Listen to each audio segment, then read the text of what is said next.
وبركاته. طبعا ما ينفعش ابدا ابدا اعمل كشري مصري وما اوريكوش الطريقه واوريكم التكات واوريكم سر نجاحه.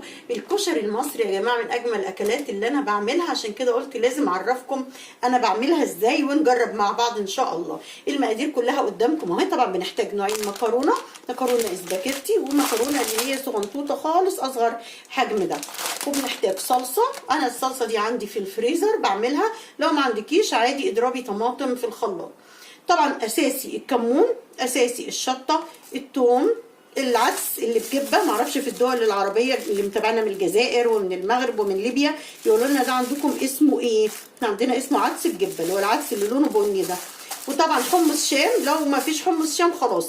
بصراحه الحمص الشام سعره بقى عالي جدا جدا جدا، والعدس كمان، بس الحمص زياده قوي. لو ما فيش حمص عادي مش هيقول لا، يعني عادي ممكن نعمل غير حمص، بس انا كان عندي ده اصلا ما اشتريتهوش. بصل طبعا، ويفضل البصل الابيض ده بنقطعه زي ما انتم شايفين كده حلقات صغنطوطه رفيعه، عشان هو ده اللي هيتحمر وهيبقى التقليه بتاعته اللي من فوق. وهنحتاج بصله متقطعه متخرطه صغير للعدس. وطبعا الرز المصري العادي خالص بتاعنا. يلا تعالوا نروح على البوتاجاز ونشوف هنعمل ايه، وفي اسرع وقت بتطلعي احلى حله كشري عندك، علشان ما بتاخدش وقت معاكي اصلا لو انت سريعه في الشغل. يلا بينا. هنا بقى رحنا على النار. طبعا المفروض بتعملي كذا حاجه في نفس الوقت عشان تخلصي بسرعه، وعلشان تنجزي بسرعه وما تحسيش انت وقفتي فتره طويله جدا عشان شويه كشري. هي مشكلته انه بياخد حاجات كتيره، يبقى عندك مواعين كتيره، لكن ما علينا. بص انا حاطه الحله هنا للمكرونه، والحمص الشام انا نقعاه اساسا من امبارح، او ممكن تنقعيه من الصبح اول ما تصحي. وده الحله اللي هنعمل فيها الرز مع العدس. هنا المكرونه هي هنحطها علشان ميه بتغلي. بصي المكرونه احنا هنحط النوعين على بعض، نوعين المكرونه على بعض. والمكرونه الاسباجيتي بتقطعي الواحد 4 قطع، يعني العود نفسه بتقطعي مرتين، بعد كده كل مره تقسميها 2، لان دي طبعا بتتاكل بالمعلقه، فلازم تكون ايه، لازم تكون صغيره. تمام. طيب نعمل ايه بقى دلوقتي؟ هنحطها اهي في الميه. الميه دي فيها معلقه زيت وفيها شويه ملح، معلقه زيت وشويه ملح. تمام. والمكرونه ما بتتغطاش،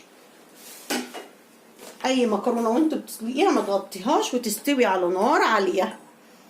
بس كده فيها الملح وفيها الزيت. ولازم تكون الحله اللي انت بتعملي فيها واسعه، ما ينفعش تحطي الكميه في حاجه قليله، يعني كميه كبيره في حاجه قليله هتعجن منك. ودايما تقلبيها بشوكه، ما تقلبيهاش بمعلقه، لان ده هيساعد ان هي تتفكك معاكي منها من بعضها كده بسرعه. تمام. ادي كده المكرونه هنسيبها ايه تستوي على بال ما نعمل احنا العدس. الكميه قد ايه بقى؟ الكميه حسب عدد اسرتك. يعني انا خدت نص الكيس الاسباجيتي ونص الكيس المكرونه الصغيره. تمام. والعدس انا بجيب ربع كيلو عدس، بحط عليه يعني ربع كيلو رز، على اساس احنا 4 افراد بس، فطبعا تبع عدد اسرتك يعني بتعملي الكميات. هنا البصل متقطع صغير هحطه هنا على الزيت،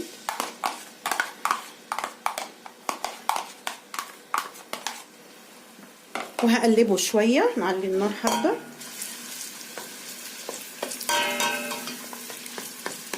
اكله تحفه تحفه تحفه، وطعمها بيبقى خطير، بس نعملها بتكتها. العدس طبعا جبناه وغسلناه كويس قوي قوي قوي.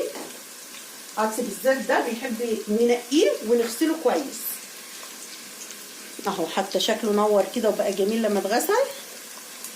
البصله يا دوب تدبل، مش هنخليها تحمر ولا تاخد لون ولا حاجه، يا دوب تشم ريحتها كده.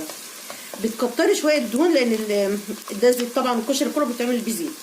تمام. بتكتري شويه لان ده بتاع العدس والرز، خدي بالك انت بتحطي العدس والرز، فتكوني عامله حسابك للماده الدهنيه كده. بس هما التقليبتين دول وهننزل بالعدس على طول.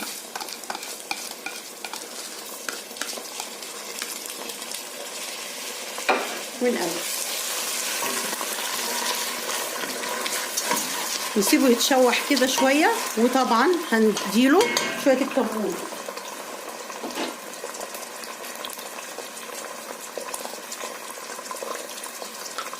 لازم الكمون ده اساسي، ده اساسي.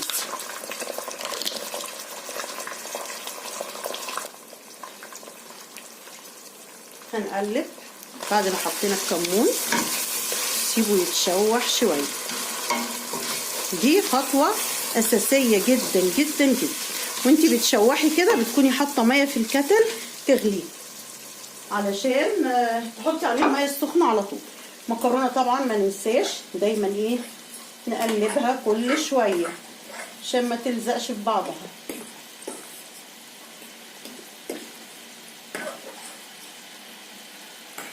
هما بيستووا مع بعض النوعين عادي. انا مش بحط شعريه، بقول بصراحه كفايه نشويات، مش بحط شعريه في العدس ده، في الكشري يعني عموما.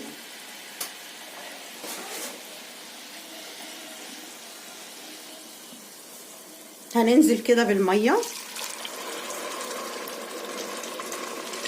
حطي ميه ما تخافيش، لان كده كده العدس هو مش بيعجن عمره، وفي نفس الوقت ايه انت هتحتاجي ميه للرز اصلا. كده كده انت هتحتاجي ميه للرز. نملحه بقى. نحط شويه ملح كده ونقلب وهنغطي عليه لحد ايه ما يغلي ويستوي براحته. اوعي تنقعي العدس، اوعي تنقعي العدس. العدس يا جماعه اللي بجبه ما يتنقعش لان هيعجن منك. اعمليه كده على طول وهيستوي يبقى زي الفل. تمام. هنا بقى هننقله هنا كده على العين التانيه. واحنا نعمل هنا بقى على العين دي الصلصه بتاعتنا علشان طبعا نكسب وقت. تمام. عشان نكسب وقت كده نعمل الصلصه بتاعتنا عشان نخلص كل حاجه مع بعض. هنحط هنا شويه زيت صغنطاطين خالص بقى، يعني اللي تقدري توفري فيه زيت وفري. صحيه عشان صحيه، يعني في حاجات لازم غصب عنك انت بتكتري الزيت، لكن اللي تقدري تقللي من فيه الزيت قللي. يعني الصلصه مش لازم الزيت فيها كتير خالص.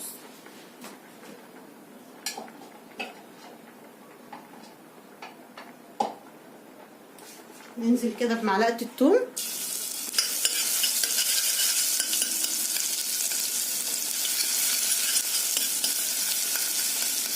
ريحتها بس تطلع كده وتاخد لون خفيف، يعني مش هنحمرها قوي. بحب الثوم الفريش جدا جدا جدا. الثوم اللي في الفريزر ده مش بحبه خالص. فضلت كام سنه ورا بعض اعمله بعد شويه خل كده مع الثومه دي. انا نسيت في المقادير اقول لكم ان في خل طبعا، بس هنحط مع الصلصه شويه خل وننزل بالصلصه بعديهم على طول، عشان الصلصه دي هي اللي ناخد منها نعمل الشطه بتاعه الكشري. فانا بعملها الله على الريحه. تحسوا بقى ايه كشري نفسه، لان هو اساسي الخل مع الثوم. هنا الملح، شويه ملح للصلصه كده صغيرين، وطبعا كمون، شويه كمون. تمام. هنسيبها تغلي شويه غلوتين كده بس. انا هزودها تاني ميه لان صلصه الكشري بتبقى خفيفه طبعا، ما بتبقاش تقيله قوي كده. نيجي بقى على المكرونه، هنطفي عليها ونصفيها ونحط عليها ميه ساقعه كده. خلاص الصلصه عماله تغلي كده وريحتها طلعت جميله. خلاص هنشيلها ونيجي نعمل بقى الدقه في الطاسه الصغنطوطه المحندقه دي. هنعمل الايه الدقه بقى بتاعه الشطه. ندي كده ده تقليبه نطمن عليه. تمام اهو شغال كده في السوا بتاعه، مش هنقلق كده عليه. والحمص الشام يكمل سواه، هو طبعا يعتبر داخل على سوا يعني. نحط هنا شويه زيت،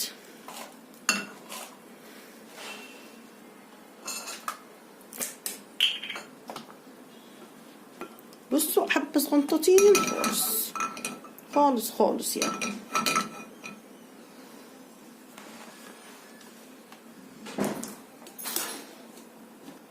هنعمل بقى الاول الثوم والدقه اللي هي بالثوم الاول علشان ما توسخيش كذا حاجه، لان بعديها نقدر نعمل الصلصه عادي.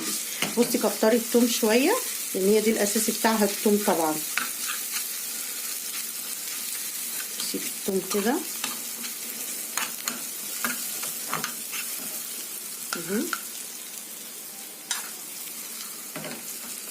طبعا الاساسي معاها كزبره ناشفه، شويه كزبره ناشفه كده حلوين. وهنقلبهم كده مع بعض.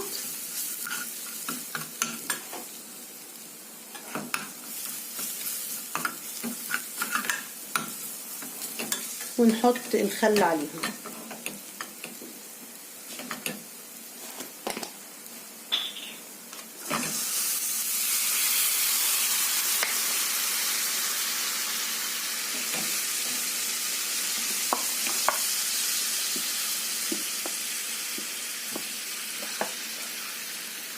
طبعا بقى الكميه اللي انتوا عايزينها برضو بتحبيها اعملوا كتير، مش بتحبوها قوي ما تكتريش عشان ما تترميش، انا مش هتاكل مع حاجه تاني غير الكشري بس. احنا عندي بياكلوها كتير فهزود شويه بس.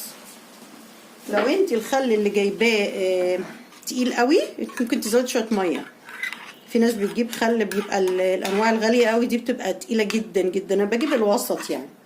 شايفين بقى شكلها دي زي بتاع المحلات بالظبط، وايه دي اللي بتدي النكهه والطعم للكشري اصلا. بس هنفضها في بوله بقى بتاعت التقديم على طول.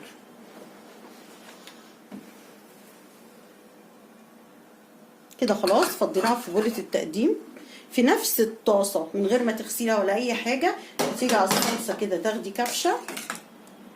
كبشه منها. شوفي انت بقى بتحبوا شطه قد ايه، طبعا احنا مش قوي في الشطه فمش هعمل كتير. هما شويه صلصه كده صغيرين وهحط عليهم معلقه الشطه.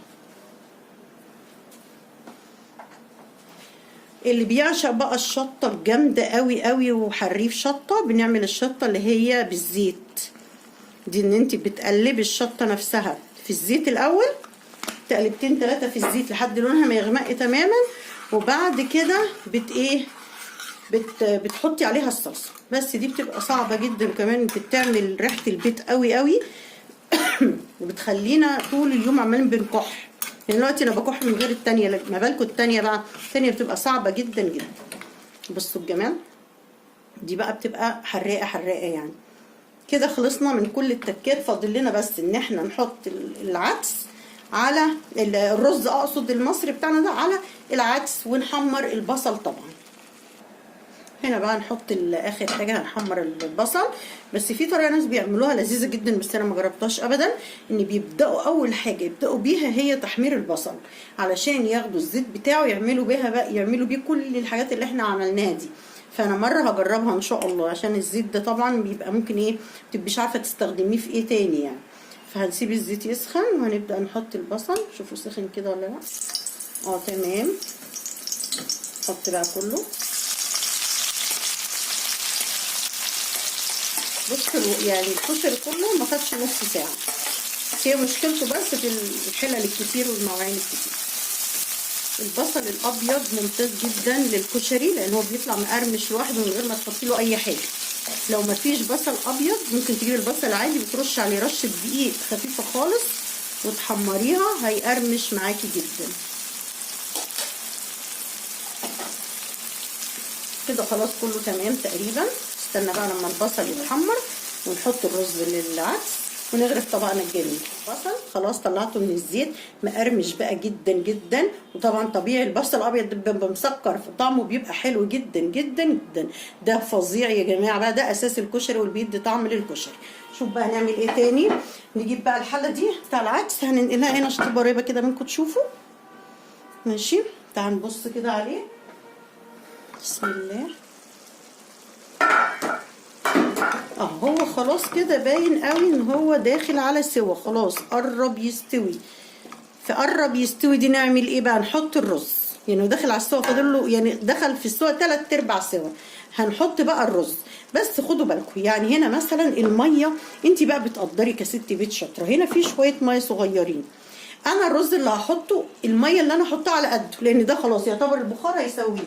فانا هغلي ميه وهزود كده شويه على قد ايه شويه الرز بس اللي انا هحطهم.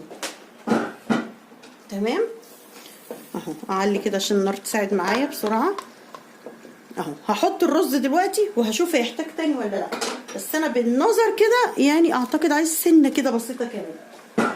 وادي شويه كمون تاني لان قلنا الكمون هو الاساس. وادي سنة ملح تاني بس. وهحط الرز بتاعي مغسول طبعا وتمام التمام. هحط الرز على العدس كده كله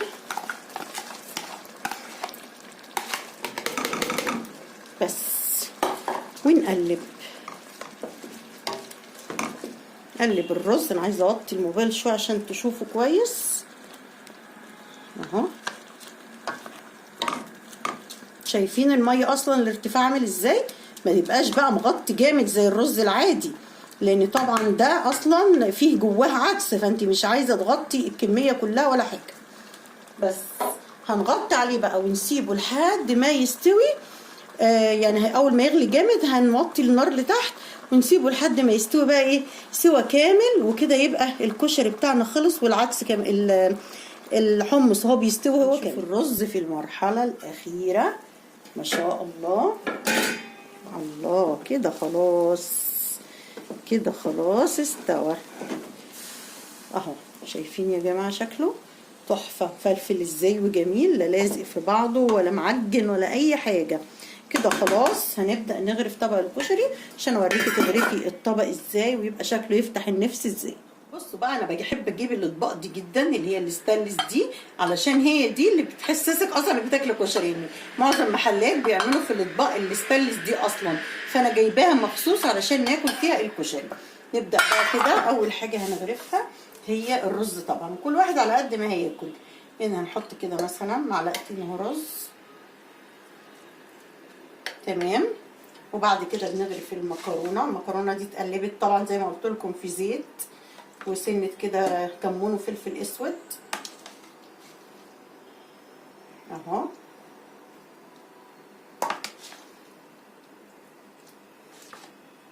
على قد الفرد اللي هياكل عشان ما فيش حاجه ترجع في الطبق. بعد كده هنجيب الصلصه.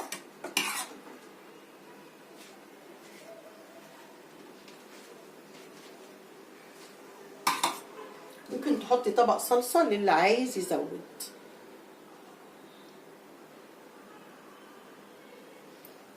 وبعد كده البصل والتقليه. وطبعا اللي بيحب كتير بتحطي له، اللي مش بيحب كتير ما بتحطيش. بعد كده الحمص. هجيب الحمص احطه عليه اهو.